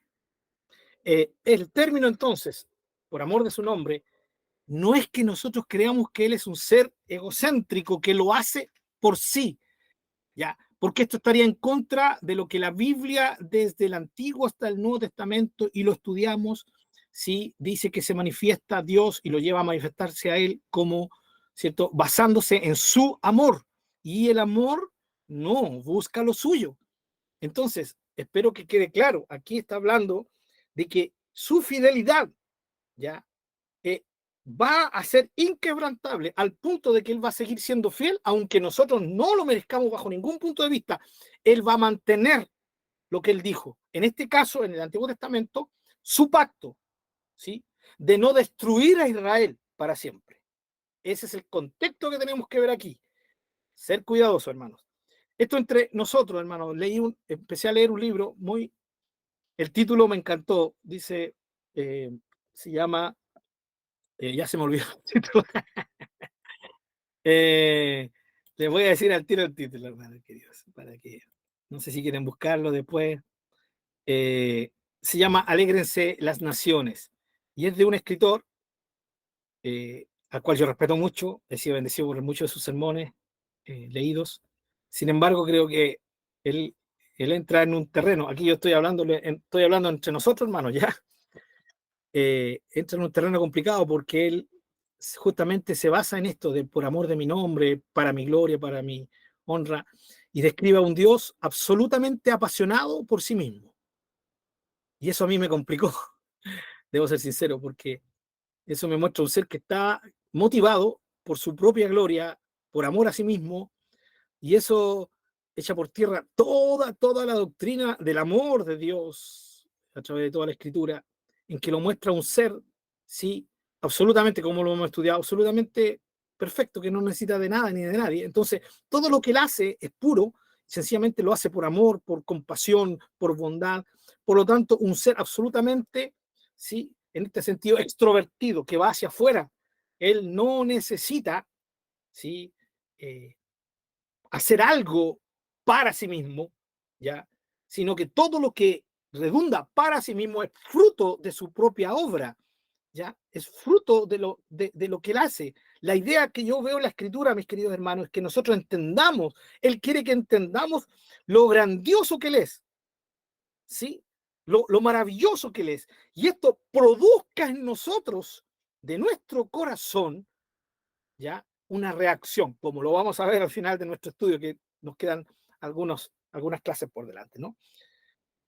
Entonces, la idea, hermano, es que entendamos que por amor de mí mismo, es sencillamente Dios diciendo, no tengo ninguna otra base en estos momentos. Son tan infieles, ¿sí? Son tan rebeldes, que lo único que merecen, ¿sí? Es que yo los haga desaparecer de la faz de la tierra. Sin embargo, por amor a mí mismo, basaré mi fidelidad, mi perdón para ustedes, mi misericordia, la basaré en mí mismo.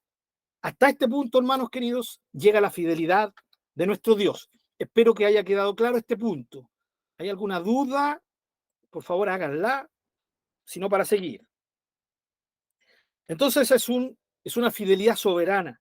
También es una fidelidad en amor, es una fidelidad basándose en la sensibilidad de Dios. ¿Ya? Deuteronomio, y aquí seguimos, hermano Norman, ¿está por ahí? Hermano Norman. Sí, eso.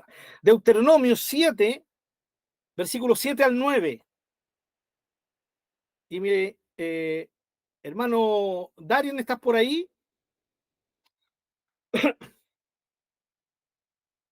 De repente está ocupadito, Darian. ¿A quién más tengo por acá? Dígame, pastor. ¿Estás por ahí, Darian? ¿Sí? Sí, sí, ¿Nos puedes ayudar con una lectura? ya. Salmo 36:5.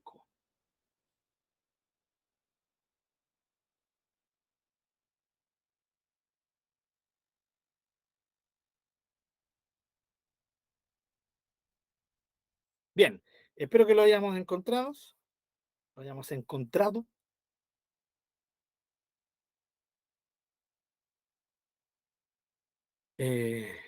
Entonces comenzamos. Mi hermano Norman, por favor.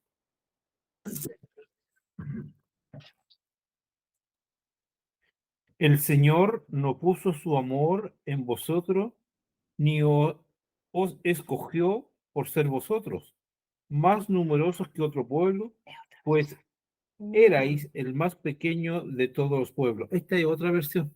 Sí, no hay problema, hermano. Se está Y entendiendo más, súper bien. ya, más porque el Señor os amó y guardó el juramento que hizo a vuestros padres. El Señor os sacó con mano fuerte y os redimió de casa de servidumbre, de la mano de Faraón, rey de Egipto.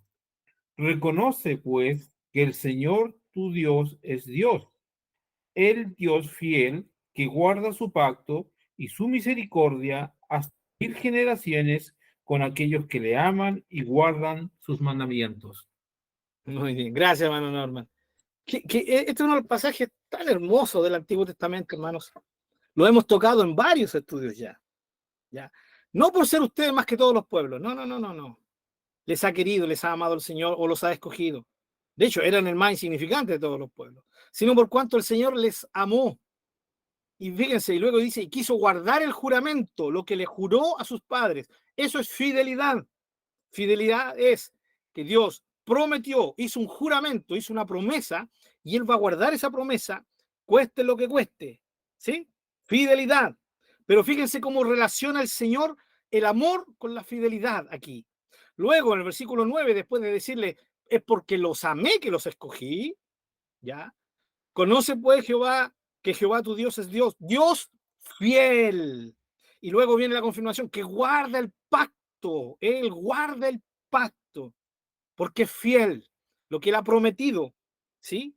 Eso es lo que Él va a cumplir. Fidelidad habla de total confianza, de la dignidad que alguien tiene, de una total confianza. Alguien que cumple su promesa, su palabra, su compromiso siempre. Y en este sentido, cuando él juró en su pacto, ¿sí? Él se comprometió absolutamente. ¡Wow! Y qué tremendo el ser trascendente, el ser que no le debe nada a nadie, el ser perfecto, se compromete, ¿sí? Entra en una conexión donde él se entrega por completo, ¿sí? En un pacto, hermanos, ¿sí? Y es tan tremendo que cuando él pacta, él va a cumplir aquello, sí o sí, ¿sí? Cuando en su pacto queda claro de que es incondicional, ¿sí? Lo vamos a ver después. Pero cuidado, él también hace pactos que son condicionales, lo vamos a ver después. Mientras tanto, tenemos que entender de que esto nos está hablando de un amor, ¿cierto? Manifestado en fidelidad o de una fidelidad amorosa, ¿ya? Lo mismo que dice el Salmo, al tiro de la palabra, hermanita Miriam, Salmo 36:5, Darien, por favor. Jehová, hasta los cielos llega tu misericordia, y tu fidelidad alcanza hasta las nubes. Muy bien. Igual que en lo que vimos, misericordia y verdad, aquí se une misericordia y fidelidad. Recuerden que la palabra misericordia y el concepto misericordia en el Antiguo Testamento se relaciona con el amor, ¿ya? Por lo tanto, esta es una fidelidad sensible, no es una fidelidad cuadrada, no. Él, en amor, en misericordia, actúa en fidelidad. Hermana Miriam.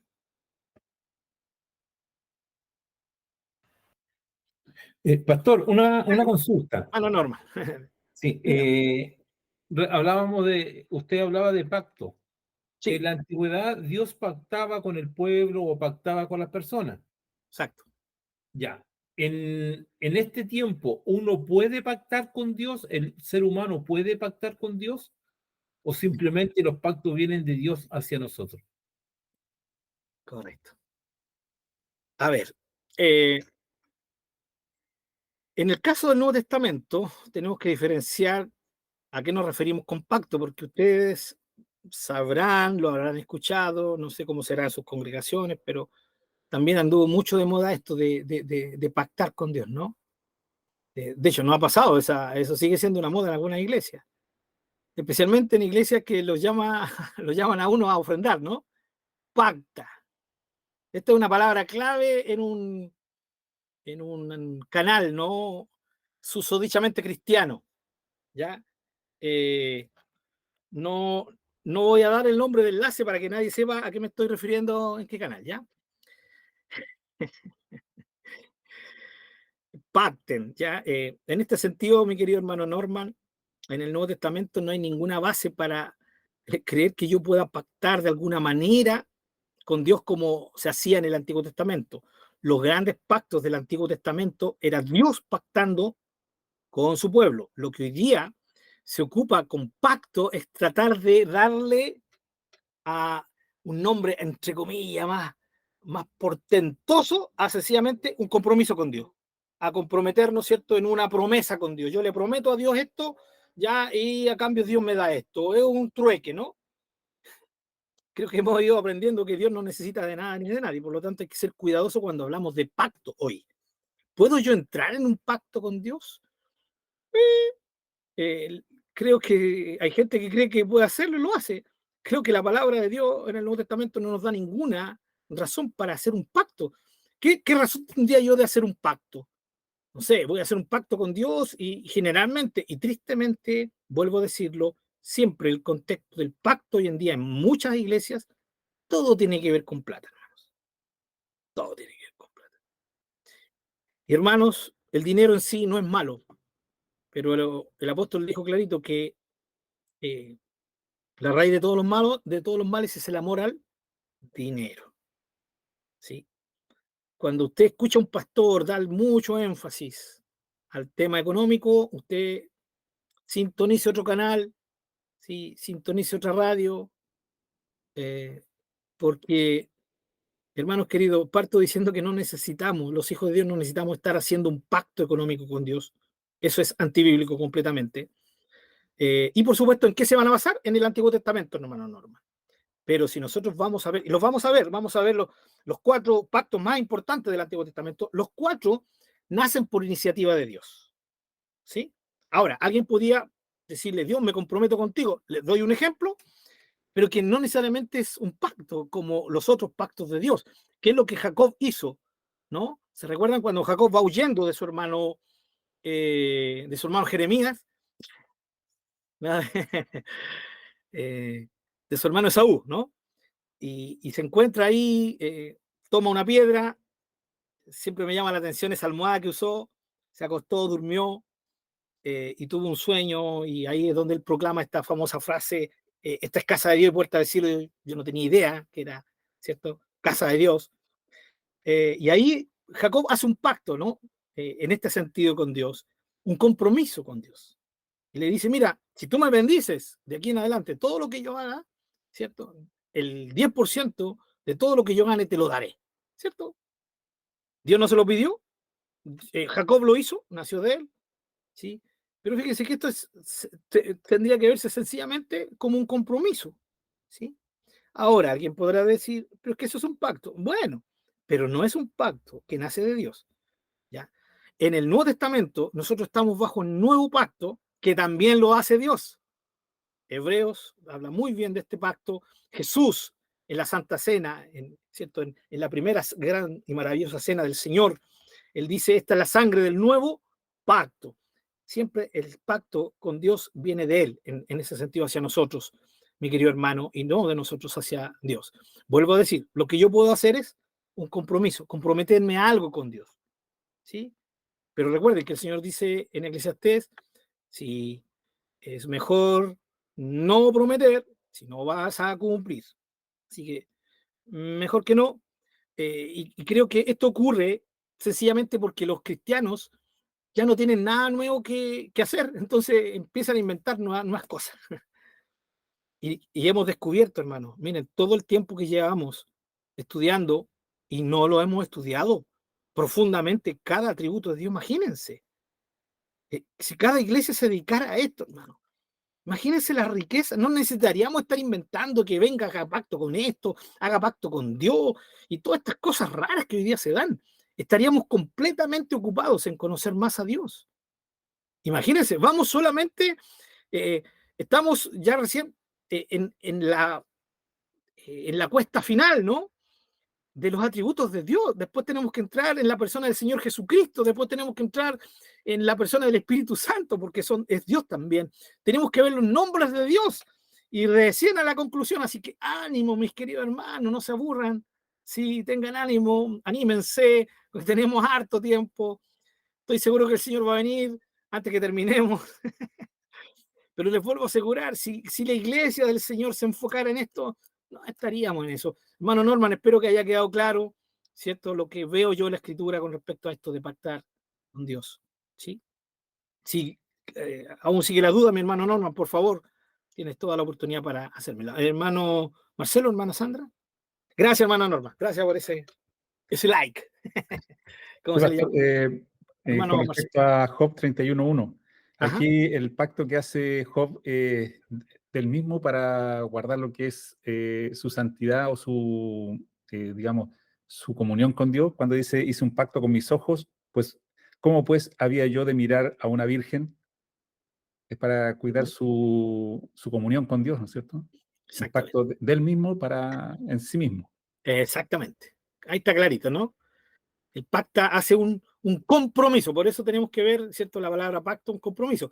De hecho, los pactos de Dios son compromisos de Él. O sea, aquí está lo maravilloso, cuando Él dice que, como leímos, ¿cierto? Como leyó el hermano Norman recién, Jehová, tu Dios es un Dios fiel que guarda el pacto. Él cuando hace un pacto, hace un compromiso, se compromete con todo, hermano. ¿Sí? Gracias, hermano Marcelo. Sí, ahí hay un pacto. Yo puedo hacer pactos conmigo mismo, puedo hacer pactos con mis hermanos, pero al final es nada más que decir de otra manera un compromiso, sí. Pero vuelvo a decir, la gente hoy en día suena más como más potente, más espiritual pacto, ¿no? Pero, ¿para qué? Bien. Entonces, al Salmo 36:5 que leyó Darien también nos habla de que, ¿cierto? La fidelidad de Dios se entrelaza con su preciosa misericordia, ¿no? ¿Se acuerdan? Esto también, muchos lo saben porque cantaron esto, no porque lo leyeron. Alabad a Jehová, naciones todos, pueblos todos, alabadle, porque ha engrandecido sobre nosotros su misericordia y la verdad de Jehová. Es para siempre, aleluya, amén. Y la verdad de Jehová, pero la verdad que no dice la verdad en el Salmo 117, sino que dice, y la fidelidad de Dios. Pero como fidelidad no cabe en el verso musical, se cambió fidelidad por verdad, porque se pueden ver en muchos aspectos como sinónimos, ¿ya? Pero aquí dice, para siempre, ¿cierto?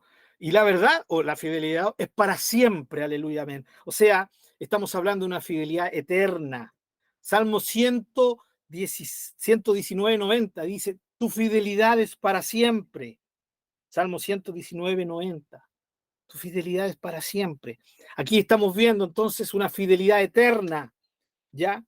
Y es una fidelidad, ¿sí? Que es veraz, basada en la veracidad de Dios y en su inmutabilidad, ¿ya? ¿Por qué? Porque Él es fiel en base a su promesa, ¿ya? Cuando Él promete algo, se compromete. Cuando Él pacta, se compromete. Cuando Él entra en un compromiso, ¿sí? Se está comprometiendo y ese compromiso, ¿ya? Para Él es algo basado en su verdad, en que Él no puede mentir, ¿sí? Él no puede engañar y en su inmutabilidad. Él no cambia, ¿ya? Por lo tanto, su fidelidad va a ser para siempre, hasta que se cumplan las promesas, va a estar ahí, ¿ya? Veamos entonces ahora, justamente, lo de los pactos, ¿les parece? ¿Alcanzamos? No alcanzamos. Bien. ¿Les parece que lo dejemos para el próximo lunes, para verlo así de corrido, ¿sí?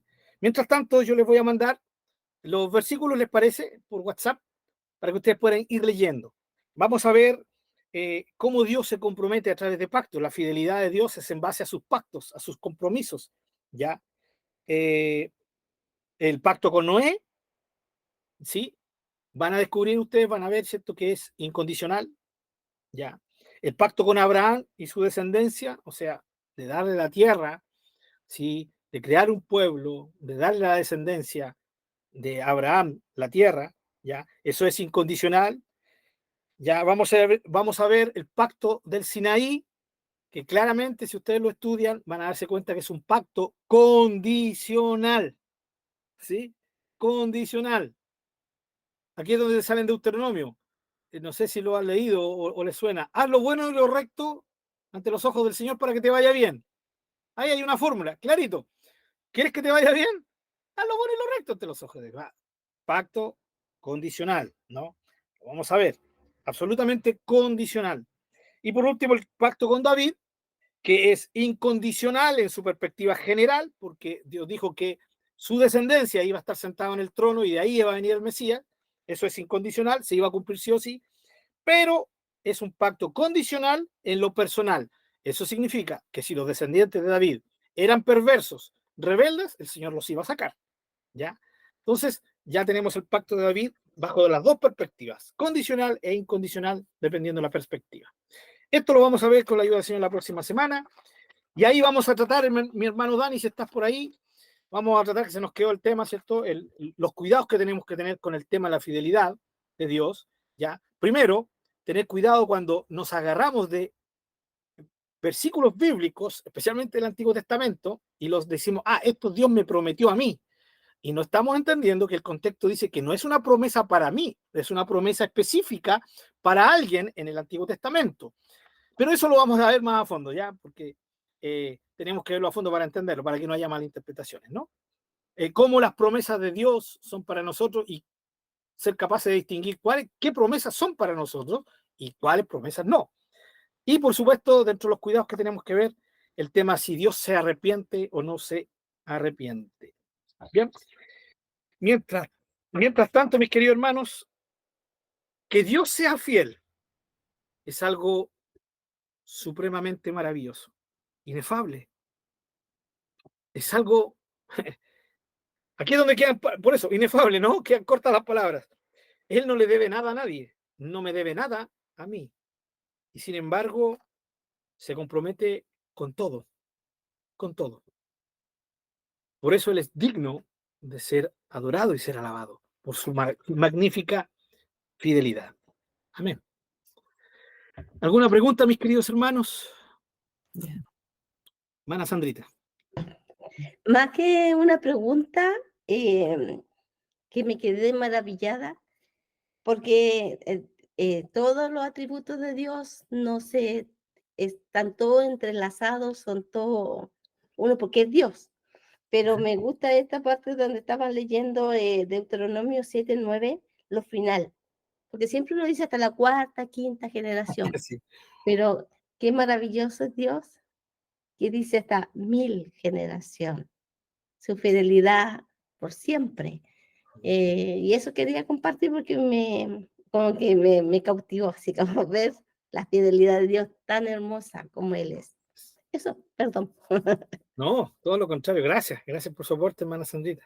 Todo lo que nos motive a ser maravillados y a adorar a nuestro Dios, bienvenido sea.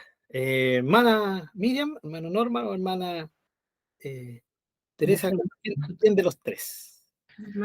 Pastor, Mi mire, hermano quería Norma. volver un poquito a lo de Balaam. Sí, por favor. Cuando usted hizo el alcance de que algunos dicen que era un profeta, otros que no eran profeta, bueno, él tenía esa debilidad por el dinero. Claro. La pregunta es, ¿me puede repetir todo? Porque no entendí nada. No. Desde fidelidad al principio, o sea, desde veracidad al principio hasta ahora.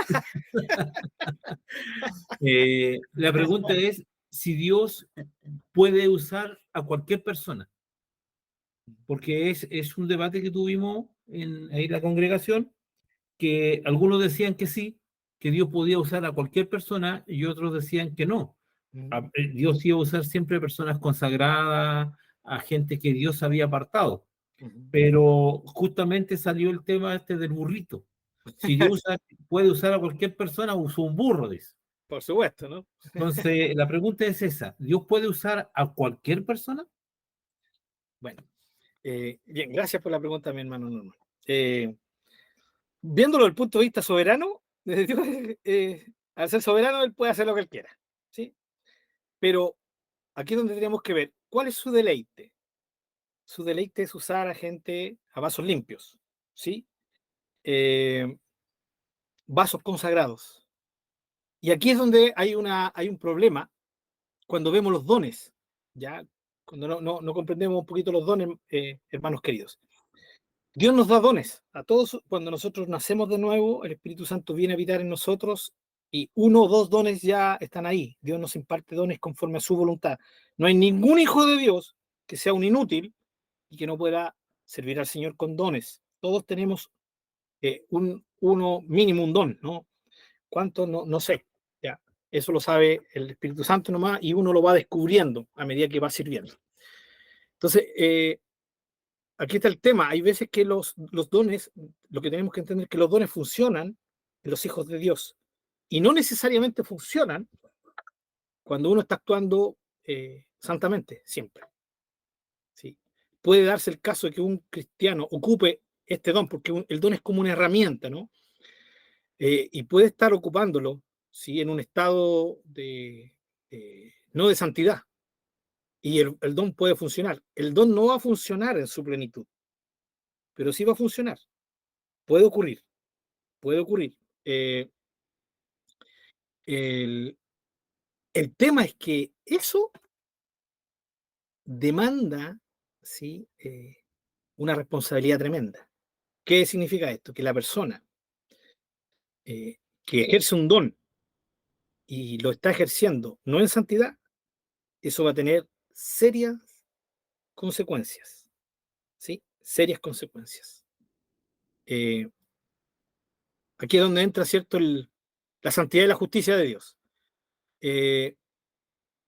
Entonces, para ser un poquito más específico, mi hermano Norman, en la soberanía de Dios, por supuesto, puede utilizar el Dios a quien quiera, pero la Biblia nos deja clarísimo, que su deleite y su voluntad es usar a vasos que lo honran, ¿sí? Ahí es donde los dones se manifiestan en plenitud, ahí es donde el Espíritu Santo nos usa en alegría y en gozo, donde Dios dice, este es mi hijo, esta es mi hija amada en quien tengo complacencia, ¿sí? Siendo un eco de las palabras del Señor Jesucristo sobre nosotros. Pero hay que ser cuidadoso también, mi hermano Norma, porque cuando se enseña, no, que Dios usa a cualquiera, eso tristemente da pie para que la gente diga, total, igual, Dios igual me va a usar. No, primero, recordemos que nunca va a ser con la eficacia que Dios quiere. Segundo, las consecuencias que me vienen. ¿Sí? No, con Dios no se juega en este tema, mis queridos hermanos, ¿sí? Y tercero, mi consagración jamás debe depender de que Dios en algún sentido me use o no me use, ¿ya? Mi consagración se debe a la dignidad de Dios también. Entonces, cuando como hijo de Dios entiendo la dignidad del Señor, ya yo lo honro, ¿cierto? Y le sirvo por amor a Él. Y no hay ninguna otra razón, ¿sí? No hay ninguna otra razón, excepto una que nos da luego de que nosotros nos enfocamos en Dios, ¿cierto? Que es bendecir a nuestros hermanos. Pero siempre y supremamente es honrar y darle la gloria a nuestro Dios. Así que eso en breve, mi querido hermano, puede ser un tema largo, ¿ya? Pero en breve, nunca va a ser la voluntad de Dios, el deleite de Dios, usar a alguien que no lo honre, ¿ya? Lo que sí puede Dios hacer una excepción, obviamente, hay un caso en el Nuevo Testamento, ¿no? De uno de los tristes, de uno de los colaboradores del apóstol Pablo. Cuando hablamos de colaborador del apóstol Pablo, estamos hablando de gente que estaba trabajando al mismo nivel de él, ¿ya? No eran no eran oficiales del apóstol Pablo, ¿sí? No eran diáconos del apóstol Pablo, eran colaboradores. ¿Ya? Y ustedes conocen a varios de ellos, ¿no? A Timoteo, Silas, en fin, varios más, Lucas mismo. Y sale el caso de Demas, que es un caso triste, ¿no? En una parte, si es que no me equivoco, habla de Demas, ¿no? Muy bien el apóstol, hablando, ¿cierto?, de que era alguien que estaba junto a él. Por lo tanto, eso nos lleva a entender de que era un hombre que trabajaba, que predicaba, que acompañaba a Pablo, que hacía todo lo que un hermano colaborador de Pablo podía hacer, usado por Dios, ¿ya? Sin embargo, en la segunda carta de Timoteo dice, Demas me ha abandonado, ¿sí? Amando este mundo. Algunos han querido interpretar eso como que no, como bajar el perfil, pero ahí la expresión es clara, ¿sí? El contraste de mundo con el contraste de seguir al Señor. El mundo significa sencillamente un enfoque en lo terrenal. Ya, entonces, bueno, obviamente aquí no estamos hablando de alguien que estuviera sucio en algún momento, sino que se descarrió, pero le aseguro que en algún momento Dios también lo usó cuando él no estaba muy enfocado, que digamos. Eso, mi querido hermano Norman, con respecto a esto. Sí, hermano Marcelo, hermana Sandrita. Espero que haya quedado claro, hermano Norman. Si no, lo podemos tocar. Ustedes saben que hay libertad para poder tocarlo después de una forma más extensa, pero personal. Mi hermano, Sí, disculpe, o sea, para también, no sé si complementar o para que usted me corrija también. Eh, pero Dios también usa a personas para cumplir sus propósitos, sí. como usó a Nabucodonosor, ¿no es cierto? Usó a Darío, Ciro, Ciro, sí. para poder castigar a su pueblo que estaba obviamente rebelde. Sí. O sea, en ese caso usó a esas personas para poder cumplir un propósito que tenía, Sí. un plan. Sí, por supuesto. Dios usó a esos reyes. Es interesante esto, hermano. Cuando nosotros leemos, por ejemplo, Isaías es tremendo, profetiza varios años antes que naciera Ciro, ya profetizando sobre Ciro, ¿no? Son de esas profecías potentes, antes que naciera y antes que incluso existiera el famoso imperio medo-persa, que fue Ciro la cabeza de este imperio, y profetiza sobre él y le llama mi siervo, ¿no? Que es el título del Antiguo Testamento que se aplica al Mesías. ¿Ya? Y hay cristianos que leen sobre eso y creen que Ciro fue un rey bueno. No, Ciro fue un rey, como todos los emperadores de ese tiempo, atroces. Nabucodonosor, también usado por Dios, reyes malísimos, ¿sí? Con una crueldad tremenda, hermanos. Sin embargo, Dios igual los utilizó. Ya, no hay que bajar el perfil a eso con respecto a estos emperadores, ¿no? Que Dios usó en medio de su voluntad para llevar adelante una obra, una labor, ¿no? Por un lado fue castigar a su pueblo, pero en el caso de Ciro fue mucho más allá, fue libertar al pueblo para que se cumpliera la profecía de Jeremías de los 70 años de esclavitud, ¿no?